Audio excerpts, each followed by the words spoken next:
Bom dia! Tá começando mais um Manhã em Foco aqui na Foco On TV. Eu sou Daniele Mendonça e a partir de agora você acompanha os principais assuntos internacionais, nacionais e também do nosso Amazonas. E hoje é sexta-feira, hein? Sextou, né? E agora eu quero saber de você, como que tá a sua programação para este final de semana? Porque se você ainda não tem, eu tenho algumas sugestões.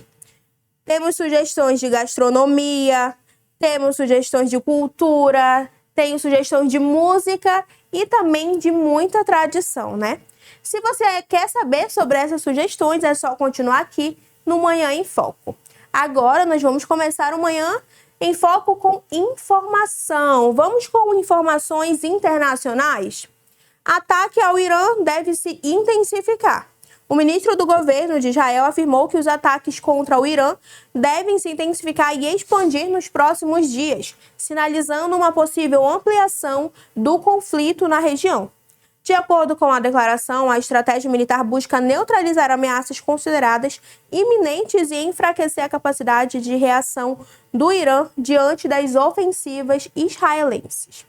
O discurso reforça uma postura mais agressiva por parte do governo, indicando que novas operações estão sendo planejadas dentro do contexto de segurança nacional.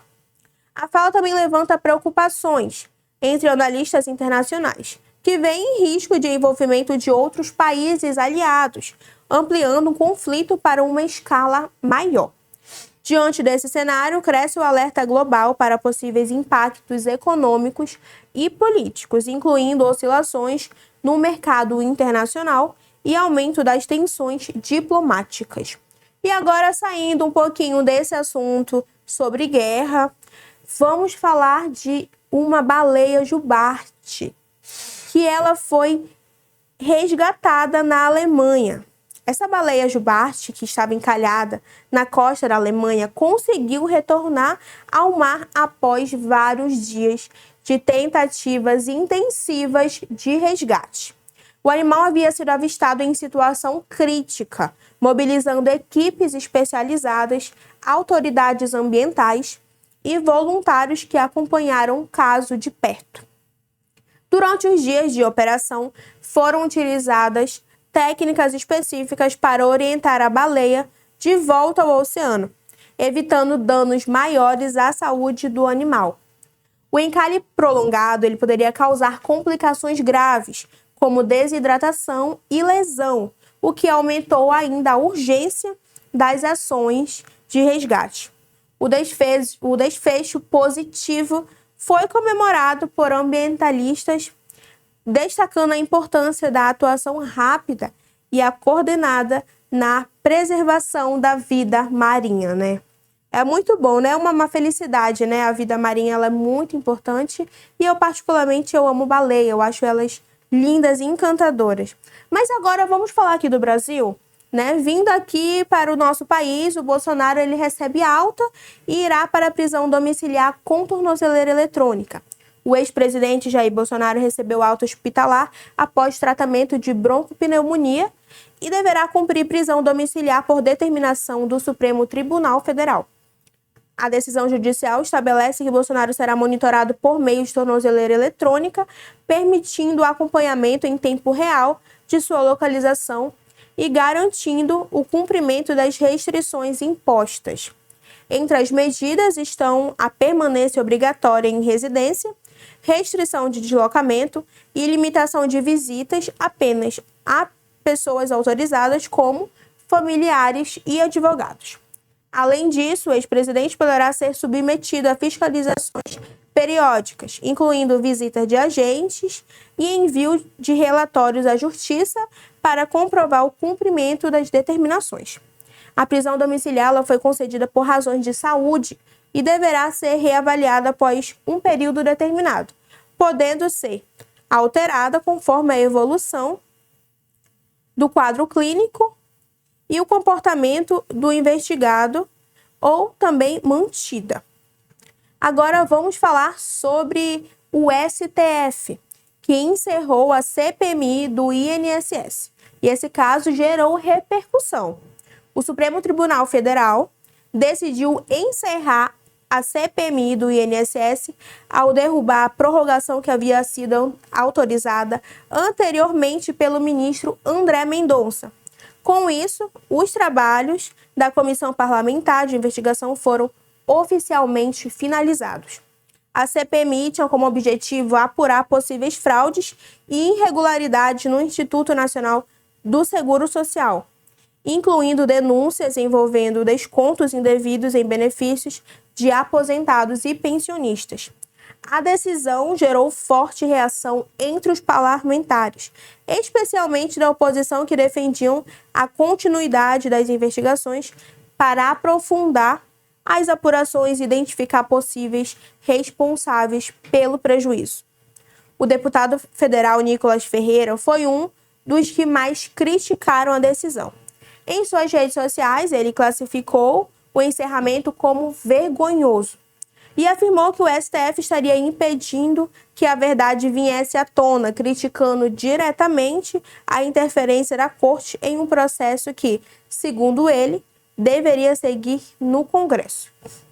Nicolas também destacou que milhares de brasileiros podem ter sido prejudicados por possíveis irregularidades no INSS e defendeu que o caso não pode ser encerrado sem resposta. A fala repercutiu entre apoiadores e ampliou o debate sobre a atuação do STF e os limites entre os poderes, né? E ainda, TCU aponta indícios de improbidade no BRB.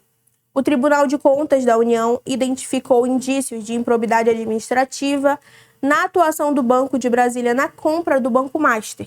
De acordo com o relatório, há suspeitas relacionadas à condução da negociação, incluindo possíveis falhas na análise financeira e na avaliação de riscos na operação.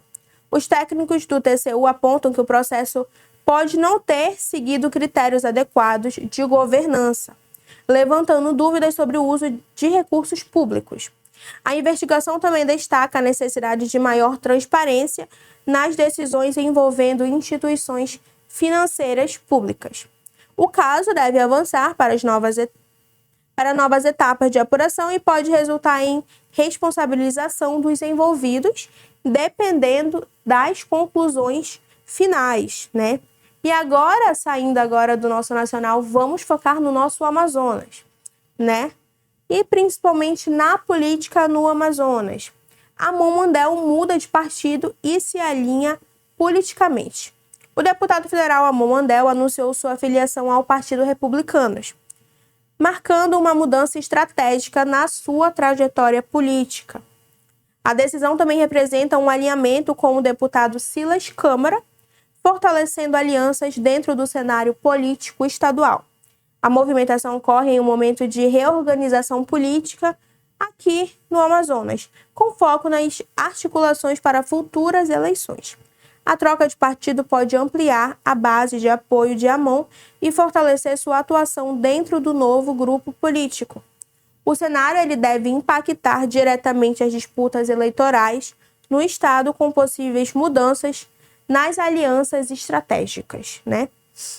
E ainda falando sobre política, o secretário de Desenvolvimento Urbano e Metropolitano e chefe da UGPE, Marcelo Campelo, anunciou que deixará os cargos no próximo dia 31, para entrar de vez no jogo eleitoral. Segundo o vice-presidente da União Brasil no Amazonas, ele colocou o nome à disposição da sigla com o objetivo de disputar uma vaga de deputado estadual. Nos bastidores, ele é apontado como supersecretário. Campelo se despede com números robustos, com 413 obras desde 2019, sendo 299 na capital e 114 no interior do Amazonas. O pacote soma cerca de 2,75 bilhões em investimentos distribuídos entre habitação, saneamento, mobilidade e iluminação. E ainda, na política amazonense, uma pesquisa eleitoral divulgada nesta semana aponta um cenário de disputa acirrada pelo governo do Amazonas. De acordo com o levantamento do Instituto Veritá, a empresária Maria do Carmo e o senador Omar Aziz aparecem na liderança das intenções de voto. No cenário de primeiro turno, Maria do Carmo tem 24,3%, enquanto Omar Aziz registra 20,1%. Mesmo com a vantagem numérica, a disputa é considerada empate técnico, já que a margem de erro da pesquisa é de 3 pontos percentuais para mais ou menos. Na sequência, tem o prefeito de Manaus, Davi Almeida, que aparece com 13,7% das intenções de voto. E logo o vice-governador Tadeu de Souza, com 1,4%. O levantamento mostra ainda um número expressivo de eleitores indecisos, como 24,4% não souberam responder, enquanto 16% declararam voto branco ou nulo. A pesquisa ela foi realizada entre o dia 14 e 24 de março, com cerca de 1.220 eleitores. O nível de confiança é de 95% e o estudo está registrado no Tribunal Superior Eleitoral. O resultado reforça um cenário de disputa aberta para as eleições de 2026, com 2 nomes despontando na preferência do eleitorado amazonense. E na manhã, desta sexta-feira, uma mulher morreu após um grave acidente de moto no viaduto da Avenida Djalma Batista, aqui em Manaus.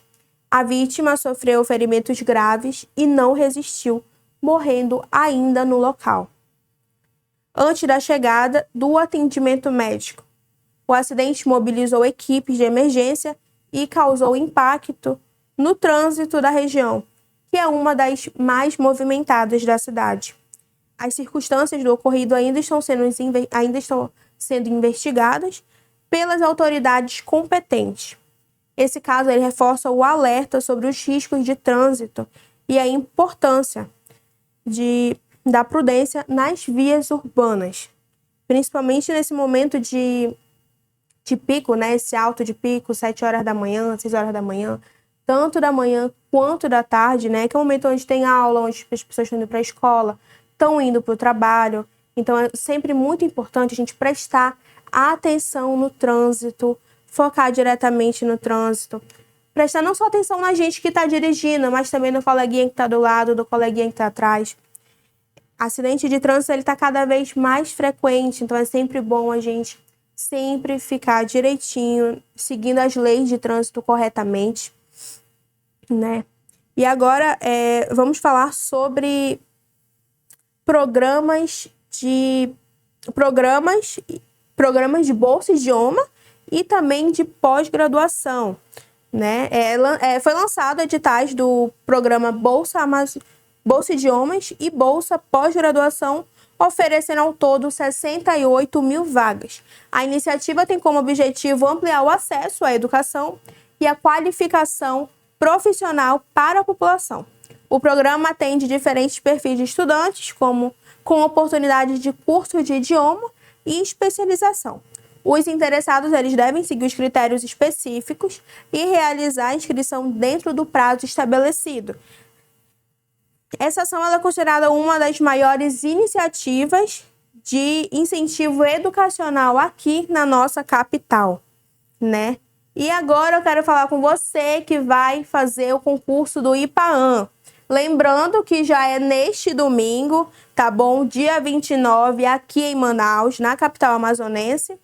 E o certame oferece vagas para diferentes níveis de escolaridade e atraiu um grande número de inscritos, Todos os candidatos, vocês devem ficar atento aos horários e também aos locais de prova, além das regras estabelecidas no edital.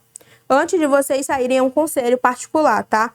Vocês verifiquem novamente o local da prova de vocês, porque tem vezes que o local muda. Então, você olhou uma vez, uma semana antes da prova, e antes da prova você olha de novo para ter certeza que o local não mudou. tá bom? Porque acontece do local mudar e você chegar no seu local de prova e o seu local de prova ser alterado, né? Importante também chegar adiantado. Chegue adiantado para fazer a prova, para não correr riscos de imprevistos. Infelizmente, acontecem muitos imprevistos, principalmente em dia de prova de concurso, seja chuva, seja ônibus, seja aplicativo. Às vezes o despertador não toca. Então, coloca aí de 5 em 5 minutos o despertador para tocar, para você não perder essa oportunidade dessa prova do INPAAN. Então, a recomendação é chegar com antecedência para garantir para prevenir esses imprevistos e garantir a sua participação. Então, não esqueça sua canetinha, não esqueça de colocar o despertador várias vezes para tocar e tente chegar o mais cedo possível, né? Dentro também da realidade de cada um, para que não aconteçam esses imprevistos, né? Então, é um concurso que é uma oportunidade para quem busca estabilidade financeira e também ingresso no serviço público. E antes da gente finalizar o nosso Manhã em Foco, eu quero falar sobre a programação, né? Sextou, sexta-feira, e eu tenho algumas sugestões para você, né? Se você pretende ficar em casa ou se você pretende sair, eu vou te dar algumas sugestões que com certeza alguma vai te chamar muita atenção. A capital amazonense recebe uma programação cultural intensa e totalmente gratuita neste final de semana. Começando pela Semana do Quadrinho Nacional, que promete movimentar Manaus com uma verdadeira celebração de arte. A edição de 2026 do evento deve receber entre 10 mil e 15 mil visitantes ao longo dos 3 dias de programação. Ao todo, serão mais de 70 artistas de 15 estados brasileiros e do Distrito Federal, marcando um recorde de participação. As atividades acontecem nos dias 27, 28 e 29 de março, no Mirante Lúcia Almeida e também na Biblioteca Pública do Amazonas, com horários que variam entre 11 da manhã e 8 horas da noite.